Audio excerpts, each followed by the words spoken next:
নমস্কার বন্ধুরা, আশা করি সবাই ভালো আছেন। তো আজকে আমি যে বিষয় নিয়ে কথা বলবো, বিষয়টি খুবই দুঃখজনক এবং লজ্জাজনকও বটে। কেননা আমরা দেখি যে যে জাতি তার আত্মসম্মান রক্ষার্থে যত বেশি উদ্যমী, সে জাতি পৃথিবীতে তত বেশি সম্মানী। কিন্তু বর্তমানে আমরা দেখি যে সনাতন ধর্মের মানুষেরা শুধুমাত্র একটি পাল হয়ে, অর্থাৎ সংঘবদ্ধ কিছু গোষ্ঠী হয়ে রয়ে গিয়েছে। তাদের মধ্যে কোনো স্পৃহা, তাদের মধ্যে কোনো আত্মসম্মান নেই।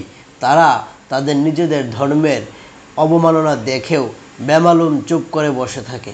অথচ যারা এই সমস্ত কাজ ঘটায় তাদের বিরুদ্ধে তাদের কোনো রকমের কোনো মৌখিক প্রতিক্রিয়াও আমরা দেখতে পাই না।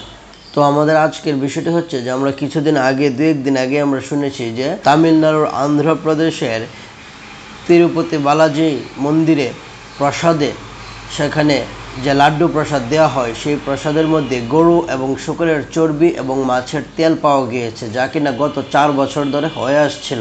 যা দু একদিন আগে সেখানকার মানুষ প্রসাদের স্বাদের পরিবর্তন লক্ষ্য করে, সন্দেহ করে, এবং তারপরে জানা যায় যে যে কোম্পানি তাদেরকে ঘি দিত সেই কোম্পানি এই সমস্ত কাজে জড়িত। তো এখন ভাবার বিষয় হচ্ছে এই কথাটা শোনা মাত্রই তো গা গলে ওঠার কথা। কেননা আমরা দেখি যে এগুলো খুবই ডিসগাস্টিং একটি বিষয়।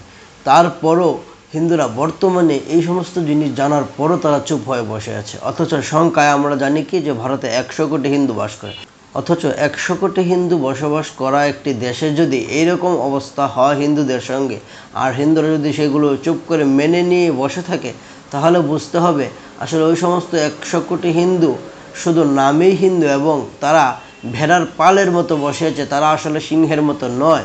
তাদের মধ্যে সে তেজগুলো নেই, যার ফলে তারা তাদের প্রতিক্রিয়া ব্যক্ত করতে পারে। এই ঘটনার পিছনে পরবর্তীতে জানা গেছে যে হাত আছে খ্রিস্টান মিশনারিদের। কেননা আমরা জানি যে দীর্ঘদিন ধরে ভারতের দক্ষিণের রাজ্যগুলোকে খ্রিস্টান মিশনারিরা ব্যাপকভাবে ধর্মান্তরণ করছে, এবং এরই ফল হচ্ছে এই তিরুপতি বালাজির মতো হাজারো বছরের প্রাচীন মন্দিরের সংস্কৃতি এবং ঐতিহ্যকে নষ্ট করা। কিন্তু সেখানকার হিন্দুরা কোনো রকম প্রতিক্রিয়া জানাচ্ছে না। এবং সবচাইতে লজ্জার বিষয় সেটা হচ্ছে যে আপনারা কল্পনাও করতে পারবেন না যে তিরুপতি মন্দিরের যে বোর্ড বা যে কমিটি, তার যে প্রধান, সেখানে বসে আছেন একজন খ্রিস্টান ব্যক্তি। অথচ তারা তা মেনে নিচ্ছে। এটা কি সম্ভব? কোনো অন্যান্য ধর্মীয় কোনো প্রতিষ্ঠানের সভাপতি বা কোনো ন্যূনতম কোনো পদে তাদের সেই ধর্মের ব্যক্তি ছাড়া অন্য কোনো ধর্মের ব্যক্তি বসতে পারে? এটা কি কল্পনা করা যায়? কিন্তু সেটা হিন্দু সমাজে সম্ভব। কেননা আমরা সেটা দেখেছি এবং দেখছিও।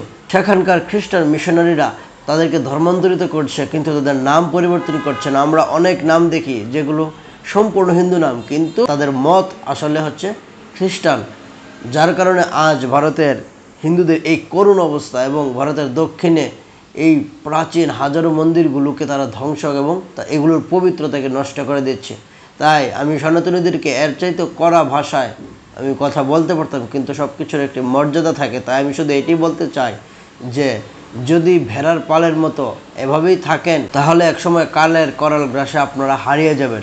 আর যদি সত্যিকার অর্থে শরীরে রক্ত থাকে, যদি নিজেদেরকে রাম এবং ভগবান শ্রীকৃষ্ণের বংশধর মেনে থাকেন, তাহলে সিংহের মতো তেজ দেখান, এবং যারাই সনাতন ধর্মের বিরোধিতা করবে, যারাই সনাতন ধর্মের বিপক্ষে কুপ্রচেষ্টা করবে, তাদের সমুচিত জবাব দেওয়ার জন্য তৈরি থাকুন। নতুবা আপনারা শুধুই একটি ভেড়ার পাল হিসেবেই রয়ে গেছে। 100 কোটি হিন্দু দেখিয়ে কোনো লাভ নেই যদি তাদের মধ্যে কোনো প্রাণ শক্তি নেই। তাই আমি বলতে চাই যে এই সমস্ত কাজ যারা ঘটিয়েছে তাদের কঠিন শাস্তি, এবং হিন্দুদের নিজেদের মন্দিরগুলোকে নিজেদের রক্ষা এবং সরকারি কবজা থেকে এগুলোকে মুক্ত করতেই হবে। নতুবা এরকম ঘটনা আরও হতেই থাকবে, এবং আমরা কি জানি হয়তো আরও কত মন্দির এরকম ঘটনা হচ্ছে। তাই এগুলোর বিরুদ্ধে সোচ্চার থাকে, নয়তোবা 100 কোটি হিন্দু নয়, 100 কোটি ভেড়ার পার হয়ে যাবে।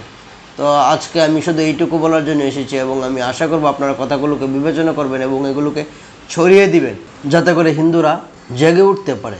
তো আজকে এ পর্যন্তই, দেখা হবে পরবর্তী এপিসোডে। সেই পর্যন্ত ভালো থাকুন। ধন্যবাদ সবাইকে। নমস্কার। ওম শম।